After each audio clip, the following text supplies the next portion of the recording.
Hello students, now we move forward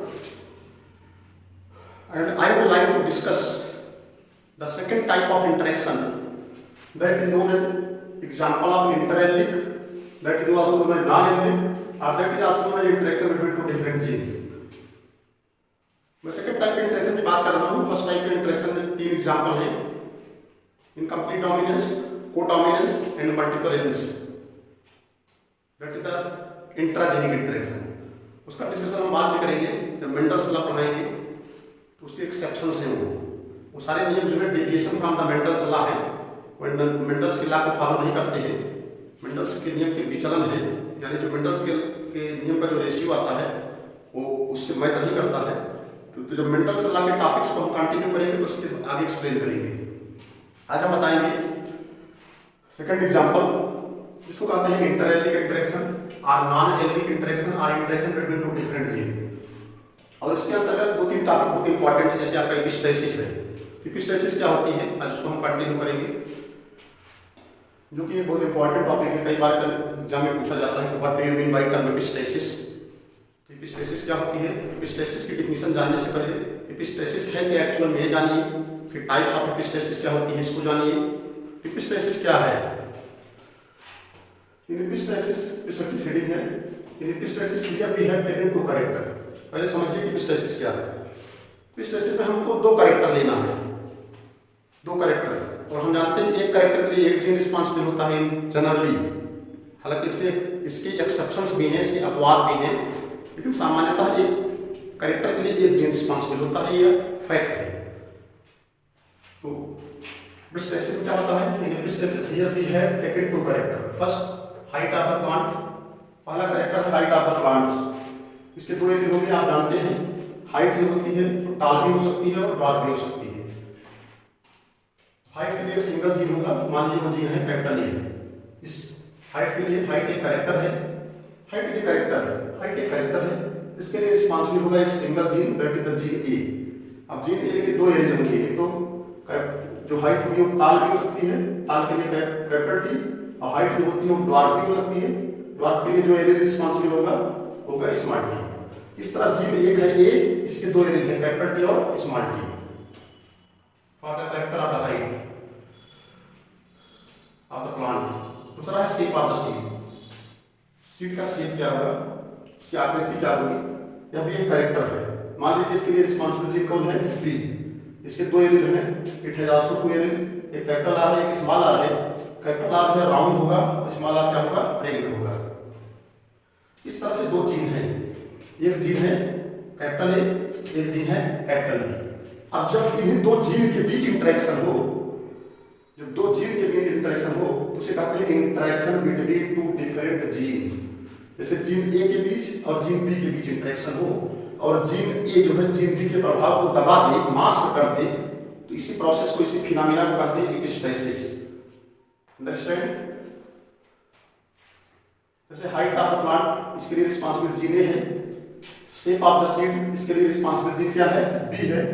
अब gene A और gene B, इन दोनों के बीच इंटरेक्शन हो, और जीन ए जो है जीन के प्रभाव, जीन बी के प्रभाव को अगर दबा दे, मास्क कर दे, इसी प्रोसेस को कहते हैं interaction between two different gene, और that is the example of the epistasis.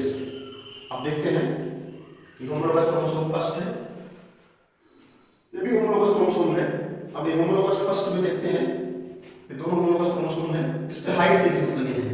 एक टॉल की हाइट है, that is capital T. Second जो है स्मॉल टी जो है, ये डॉर्कनेस का एलिल है। टॉलनेस का एलिल है कैपिटल टी, डोमिनेंट फॉर्म में है, डोमिनेंट रहता है, और ये डॉर्कनेस का एलिल है स्मॉल टी। दूसरा होमोलोगस क्रोमोसोम है, ये दूसरे नंबर का क्रोमोसोम होगा या किसी दूसरे नंबर का क्रोमोसोम होगा। इस होमोलोगस क्रोमोसोम में शेप ऑफ द सीड, जो शेप होता है सीड का, जैसे अगर राउंड है तो कैपिटल आर, और रिंग्ड है तो स्मॉल आर, उसके एरिया लगे हैं। अब इन दोनों क्रोमोसोम के बीच में पाए जाने वाले जो एरिया हैं आपस में इंटरेक्ट करेंगे। यहाँ पर क्रॉस लगा हुआ है, सब लोग इंटरेक्शन करते हैं। मान लीजिए एक capital T area capital R के एरिया से इंटरेक्शन करता है, स्मॉल टी एरिया जो है स्मॉल आर से इंटरेक्शन करता है। तो अब इंटरेक्शन कैसे होगा, ठीक है। अब इंटरेक्शन डोमिनेंट से रिसेसिव हो सकता है, फिर रिसेसिव डोमिनेंट के प्रभाव को भी दबा सकता है। तो अभी ये समझना है कि जैसे कैपिटल टी और स्मॉल टी, इसको कंट्रोल करता था कौन? Gene A. कैपिटल आर और स्मॉल आर किससे संबंधित जीन है? बी से। इस तरह जीन ए जीन बी के बीच में कैपिटल टी और small T they are related to the gene A. ये किससे संबंधित है? जीन ए से है, जीन ए से संबंधित है। और ये किससे संबंधित है? Gene B, gene B, gene B है। इस तरह जीन ए और जीन बी के बीच इंटरेक्शन होगा, जिनमें जीन ए जो है जीन बी के प्रभाव को दबा देता है, मास्क कर देता है, हिट कर देता है। इसी प्रोसेस को कहते हैं epistasis. Here interaction will be intergenic. Intergenic माने बिटवीन टू जीन। इंटर माने होता है बिटवीन, जीनिक माने जीन। यहाँ जीन ए और जीन बी, यहाँ इंटरेक्शन जीन ए और जीन बी के बीच में हो रहा है, इसीलिए इसको कहते हैं interaction between will be intergenic, means the interaction between two different gene. दो डिफरेंट जीन कौन है? एक डिफरेंट जीन ए है और एक डिफरेंट जीन क्या है? बी है। ठीक है, इसी प्रोसेस को कहते हैं एपिस्टेसिस। जब एक जीन, जैसे कैपिटल ए जीन है, after the interaction gene B के प्रभाव को दबा देता है। इस तरह जीन ए जो है एपिस्टेटिक जीन होगा और जीन बी जिसका प्रभाव दब रहा है वो हाइपोस्टेटिक जीन होगा। बहुत सिंपल सी बात है। अगर इसको डिफाइन करें, when one gene, suppose that the gene A mask or hits the phenotypic expression of the another gene, suppose that is the gene B, then the gene which masks the phenotypic expression of the another gene, that is known as epistatic gene. Here that is the epistatic gene is the gene A, and the gene which is inhibited by the another gene, that is known as hypostatic gene. तो इस तरह से जो gene दूसरे gene के प्रभाव को दबाता है वो एपिस्टेटिक जीन, और जो जीन दबता है उसको हाइपोस्टेटिक जीन कहते हैं। ये जीन जो है कैपिटल जीन ए जो है एपिस्टेटिस, यहाँ पर एपिस्टेसिस होगी, और जीन ए जो है जीन बी के प्रभाव को दबा देगा, इसलिए जीन ए जो है हाइपोस्टेटिक जीन होगा, और जीन बी के प्रभाव को, जीन बी का प्रभाव दब रहा है, इसलिए जीन बी क्या होगा? हाइपोस्टेटिक जीन होगा। तो here the interaction between two different gene, that is the gene A and gene B, that is known as intergenic interaction, in which gene A mask और hits the phenotypic expression of the another gene, that is the gene B. So gene A is known as epistatic gene and gene B is known as hypostatic gene. क्योंकि gene A जो है gene B के प्रभाव को दबा रहा है, इसलिए जीन ए जो है एपिस्टेटिक जीन होगा, जीन बी का प्रभाव दब रहा है, इसलिए इसको कहते हैं हाइपोस्टेटिक जीन। और इस प्रोसेस को कहते हैं एपिस्टेसिस। इस प्रक्रिया को कहा जाता है एपिस्टेसिस। इसकी डिफिनेशन मैंने कई बार बताया है। अब इसके आगे बताएंगे कि एपिस्टेसिस के टाइप क्या है, डोमिनेंट एपिस्टेसिस क्या है, रिसेसिव एपिस्टेसिस क्या है। इसके आगे बताते हैं what is the type of epistasis. Now we are going move forward. Now we are talking about the type of epistasis. अब हम बात करेंगे कि एपिस्टेसिस के प्रकार क्या है, कितने प्रकार की एपिस्टेसिस होती है, इसकी चर्चा करेंगे। एपिस्टेसिस क्या होती है इसके पहले मैं बता चुका हूँ। एपिस्टेसिस क्या होती है इसकी डेफिनेशन क्लियर है। अब हम बात करेंगे कि टाइप ऑफ एपिस्टेसिस क्या है, एपिस्टेसिस के प्रकार क्या है।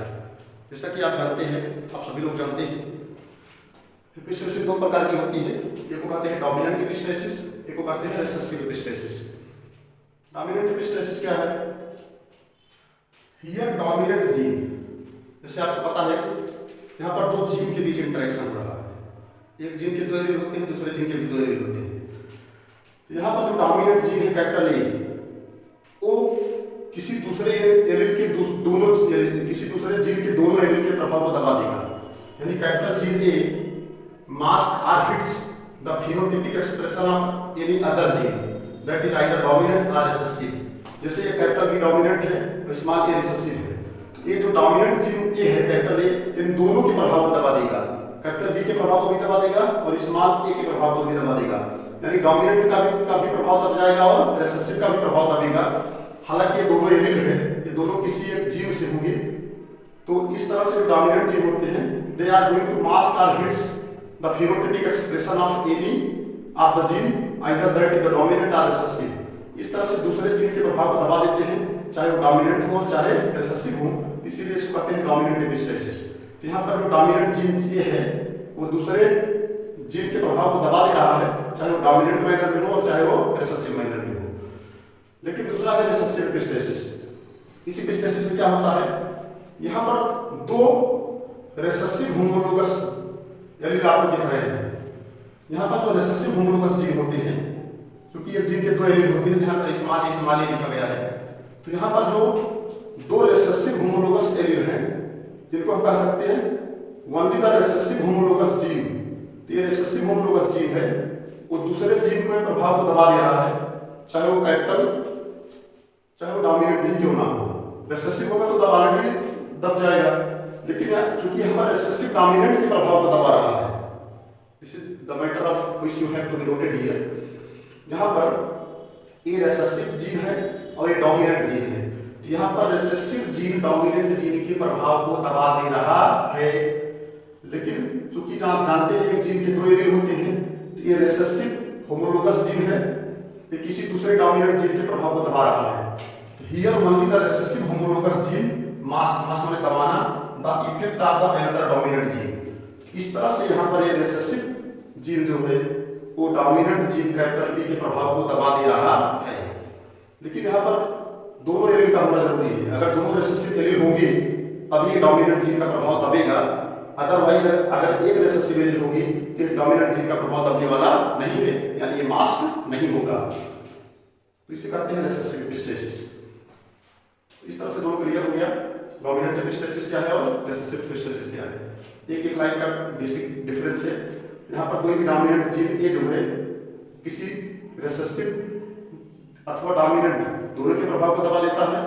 यहाँ पर जो रिसेसिव होमोलोगस जीन होते हैं वो डोमिनेंट जीन के प्रभाव को दबा देते हैं, मास्क कर देते हैं। डोमिनेंट एपिस्टेसिस क्या है? In this type of epistasis dominant gene A, जैसे मान लीजिए कोई डोमिनेंट जीन है ए, जैसे मान लीजिए कोई डोमिनेंट जीन है ए, ये डोमिनेंट जीन क्या करता है, मास्क माने दबा देता है किसको, फिनोटाइपिक एक्सप्रेशन को। फिनोटाइपिक माने जो बाहर दिखने वाला, एक्सप्रेशन माने होता है एक्सप्रेशन माने प्रदर्शित करना है, दिखाना। तो यहाँ पर जो डोमिनेंट जीन है कैपिटल ए, मास्क माने छिपाना या दबाना, वो दबा देता है किसको, phenotypic expression of the other gene. यहाँ पर जो डोमिनेंट जीन ए है वो दूसरे जीन के फिनोटाइपिक एक्सप्रेशन यानी जो भौतिक लक्षण बाहर प्रदर्शित होते हैं उनके प्रभाव को दबा देता है। इस तरह जो डोमिनेंट जीन है वो दूसरे अदर जीन के फिजिकल एक्सप्रेशन को दबा दे रहा है, जो भौतिक लक्षण बाहर दिखते हैं उसको दबा दे रहा है। अब वो चाहे डोमिनेंट टाइप का जीन हो और चाहे रिसेसिव टाइप का जीन हो, इसीलिए इसको कहते हैं डोमिनेंट एपिस्टेसिस। तो डोमिनेंट एपिस्टेसिस में एकदम क्लियर सी बात है, जो डोमिनेंट जीन होगा वो दूसरा जो जीन है, यहाँ पर जो डोमिनेंट जीन होगा वो जो दूसरे जीन होते हैं, चाहे वो डोमिनेंट हो और चाहे वो रिसेसिव हो, उनका जो फिजिकल एक्सप्रेशन है, जो फिनोटाइपिक एक्सप्रेशन है, जो बाहरी लक्षण जो बाहर दिखाई देते हैं उनके प्रभाव को दबा देता है।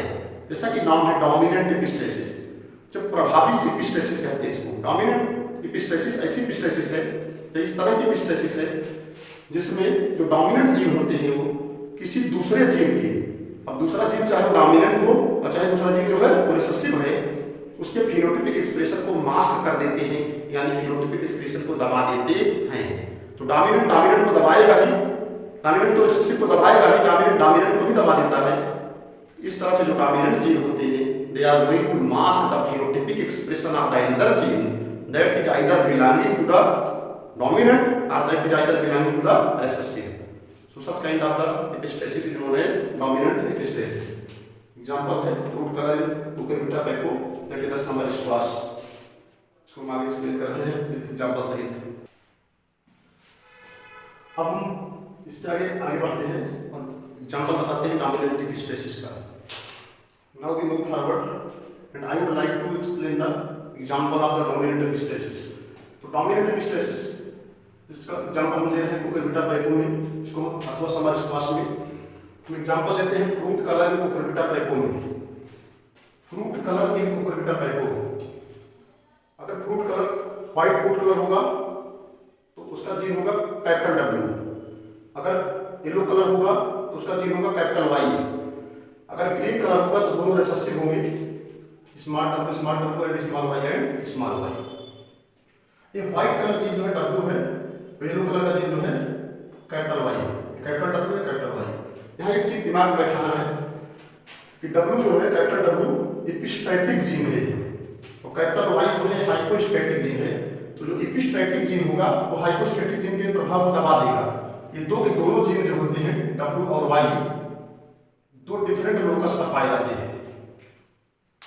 The W and Y, W is the hypostatic gene, capital Y hypostatic gene है, W जो है एपिस्टैटिक जीन है।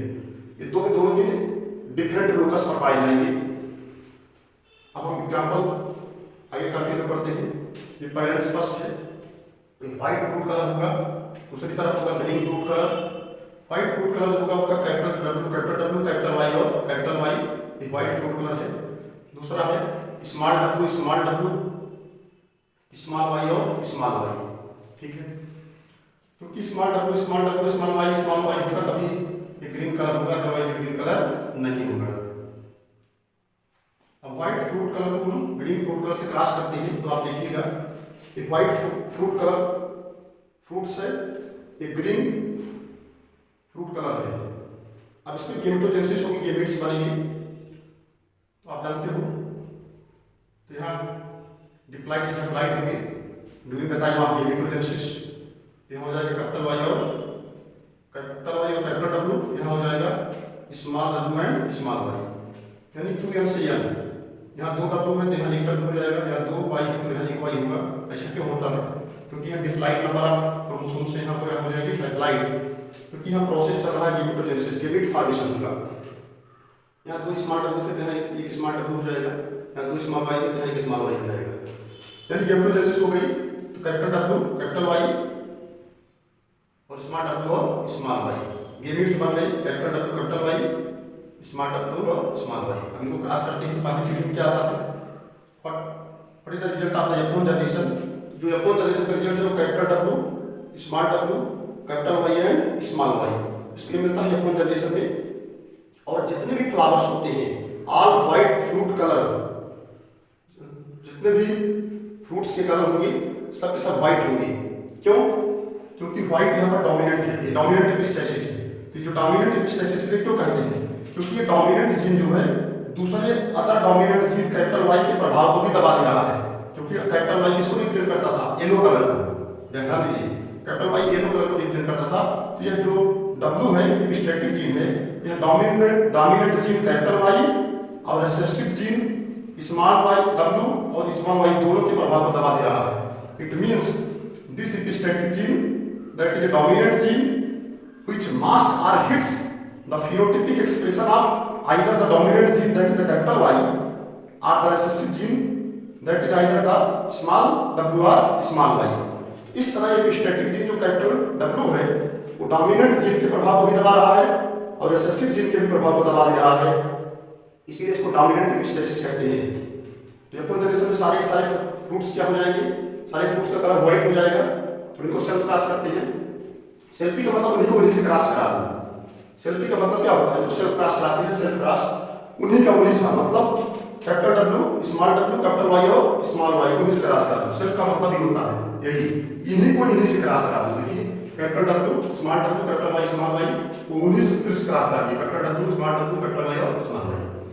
चार तरह के लिमिट्स बनेंगे आप जानते हैं, capital W capital Y small W और small y, capital W small y small W और कैपिटल y। यही सेम रहेगा, सेमेटिक रहेगा, कोई इसमें चेंज नहीं होगा। Capital W small capital W capital Y small W small y capital W small y small W और कैपिटल y। एक तरफ मेल हो जाएंगे, एक तरफ फीमेल हो जाएंगे। ये चार्ट बनाएंगे, चार्ट के माध्यम से आप देखेंगे, इनको हम आपस में ग्राफ करेंगे। Capital W capital Y capital W small y small W capital Y small W और small y, capital W small y capital W capital Y capital W small y small W capital Y small W और capital y। अब इनको इनसे cross करेंगे तो ये होगा, फिर इनको इनसे क्रॉस करेंगे तो ये होगा, फिर इनको इनसे क्रॉस करेंगे तो ये होगा, फिर इनको इनसे क्रॉस करेंगे तो ये रिजल्ट आएगा। फिर इसको इनसे क्रॉस करेंगे तो ये रिजल्ट आएगा, फिर इस कैपिटल W स्मॉल वाई को इससे क्रॉस करेंगे तो ये रिजल्ट आएगा, फिर ये इनसे करेंगे और ऐसे ही क्रॉस करते जाएंगे, फिर इस तरह से क्रॉस करेंगे तो ये जो चार्ट आएगा उसमें हम रिजल्ट देखेंगे क्या, व्हाइट व्हाइट व्हाइट व्हाइट, यानी 16 out of 16, white white white white white white. ये जो रेशियो आ रहा है ये F2 जनरेशन है, इस रेशियो जो F2 जनरेशन में रेशियो आ रहा है तो 12 व्हाइट आ रहे हैं, 3 येलो आ रहे हैं और ये ग्रीन आ रहा है। तो जो रिजल्ट होता है डोमिनेंट एपिस्टेसिस का होता है 12:3:1, that is very very important for various competition. ये बहुत इंपॉर्टेंट है, तमाम कंपटीशंस में पूछा जाता है what is the ratio of the F2 generation in dominant epistasis. ये पूछा जाता है बहुत सारे कंपटीशंस में, डोमिनेंट एपिस्टेसिस का रेशियो क्या है। मेंडल्स के का जो रेशियो है उससे डिफर है, क्योंकि मेंडल्स का जो क्रॉस है, जो मेंडल्स की लॉ है, मेंडल जो भी एक्सपेरिमेंट दिया था जिससे आपका लॉ ऑफ इंडिपेंडेंट असाइनमेंट है, आपने देखा था जो डाइहाइब्रिड क्रॉस हमने कराया था उसका रिजल्ट था 9:3:3:1, 9:3:3:1। लेकिन इसका रिजल्ट क्या है, डोमिनेंट एपिस्टेसिस का रिजल्ट क्या है 12:3:3:1। 12 व्हाइट होंगे, 3 येलो होंगे और 1 ग्रीन होंगी। This is very very important that to be asked many time, बहुत बार पूछा जाता है कि इसका रेशियो क्या होता है डोमिनेंट एपिस्टेसिस का। ये हो गई डोमिनेंट एपिस्टेसिस। अगर आप किसी को कोई समस्या हो तो आप पूछ सकते हैं, कमेंट बॉक्स में लिख सकते हैं। ये डोमिनेंट एपिस्टेसिस को मैं एक बार पुनः रिवाइज कर देता हूँ, हालांकि मैंने इसको पूरा समझा दिया है। इसमें फ्रूट कलर है, कुकुरबिटर बैको का एग्जांपल देते हैं। व्हाइट कलर जो है कैपिटल W से रिप्रेजेंट होता है, येलो कलर जो है कैपिटल Y से रिप्रेजेंट होता है। कैपिटल W जो है एपिस्टेटिक जीन है और कैपिटल Y जो है वो हाइपोस्टेटिक जीन है। यहाँ पर देखने वाली बात है कि एपिस्टेटिक जीन जो कैपिटल W है वो हाइपोस्टेटिक जीन के प्रभाव को दबा देता है। ये दो के दोनों जीन जो होते हैं डिफरेंट लोकस पर स्थित होते हैं, डिफरेंट लोकाई पर स्थित होते हैं। और ये ग्रीन कलर है, दोनों स्मॉल W होंगे और दोनों स्मॉल Y होंगे। फिर पेरेंट्स फर्स्ट है, एक तरफ व्हाइट फ्रूट कलर लेते हैं और एक तरफ ग्रीन फ्लावर का फ्रूट लेते हैं, कलर फ्रूट लेते हैं, ग्रीन कलर फ्रूट लेते हैं। यह कैपिटल W कैपिटल Y को स्मॉल W स्मॉल y से क्रॉस करते हैं, that is the white fruit colour cross with the green fruit colour. Gametes बनेंगे तो capital W capital Y small y। और पहले फिटिंग देखेंगे कौन जनरेशन में कैपिटल W कैपिटल Y और स्मॉल y मिल रहा है। सारे जितने फ्रूट कलर से सब व्हाइट आ रहे हैं, व्हाइट क्यों आ रहे हैं, इसका कारण है यहाँ दो कैपिटल है, एक कैपिटल W है एक कैपिटल Y है। लेकिन कैपिटल W क्या है, एपिस्टेटिक जीन है और कैपिटल Y क्या है, हाइपोस्टेटिक जीन है। तो यहाँ पर जो एपिस्टेटिक जीन कैपिटल W है, ये हाइपोस्टेटिक जीन जो कि कैपिटल फॉर्म में है उसके भी प्रभाव को दबा दे रहा है, यानी डोमिनेंट के प्रभाव को भी दबा दे रहा है और रिसेसिव तो ऑलरेडी दबेगा ही दबेगा, उसको भी दबा देता है। इस तरह जो इसीलिए इसको डोमिनेंट एपिस्टेसिस कहते हैं, because the dominant epistatic gene that is the capital W they are going to mask or hits the phenotypic expression of either the dominant gene that is the capital Y or the recessive gene that is the small w and small y in the F1 generation. So what happened here, the phenotypic results all white fruit colors appears in the F1 generation. तो उसका result होगा तो सारे F1 generation में जितने होंगे white fruit colour आ जाएंगे। फिर इनको सेल्फी करते हैं, सेल्फ क्लास कर देते हैं। सेल्फ का मतलब होता है capital W small W capital Y small y को इन्हीं से क्रॉस कर दो। यहाँ पर इनको दोनों क्रॉस कर देते हैं, इसका गेमेट्स बन जाएंगे, ये गेमेट्स सिंपल बन जाएंगे। इसको चार्ट के माध्यम से देखते हैं, एक तरफ फीमेल एक तरफ मेल, ये होता है F2 जनरेशन। F2 जनरेशन पूरे चार्ट्स को आप ऑब्जर्व करेंगे तो आप देखेंगे कि F2 जनरेशन में जो रिजल्ट है वो चेंज हो गया है। रेशियो आ गया 12:3:1, 12 व्हाइट आ गए, 3 येलो आ गए और 1 ग्रीन आ गया। इसको कहते हैं ये ratio that this ratio is quite different from the Mendel's law of independent assortment where they performed dihybrid cross and at that time they found the result that is the 9:3:3:1, but here the ratio is quite changes and we have getting the ratio that is the 12:3:1 in which 12 is white, 3 is yellow and 1 is the green. So this is known as dominant epistasis. इसको dominant epistasis कहते हैं।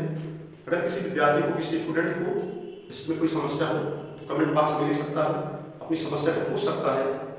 और जो भी आपको लगता है कि टॉपिक आपको समझ में नहीं आ रहा है, जो आपको डिफिकल्ट टॉपिक लगता है जेनेटिक्स में, उसको आप कमेंट बॉक्स में लिख दीजिए। हम उसको नेक्स्ट वीडियो को में बना देंगे, उसको नेक्स्ट वीडियो में अपलोड कर देंगे। सो मुझे पूर्ण विश्वास है कि आपको डोमिनेंट विश्लेषण बहुत अच्छे ढंग से समझ में आया होगा। अगर किसी भी स्टूडेंट्स को कोई प्रॉब्लम होती है तो कमेंट बॉक्स में जरूर लिखिए, या कोई ऐसा टॉपिक जिसको स्टडी करना हो और करना चाहता है तो उसको भी कमेंट बॉक्स में मेंशन करिए। I hope that this lecture will better understand to all of you. अगर आप कोई लाइक हो, आपको पसंद हो, आप कोई समझ में आ रहा हो तो आप जरूर लाइक करिएगा, सब्सक्राइब करिएगा और चैनल को प्रमोट करिएगा और इस चैनल पे अपनी ब्लेसिंग बनाए रखिएगा। इन्हीं शब्दों के साथ thanks to all of you.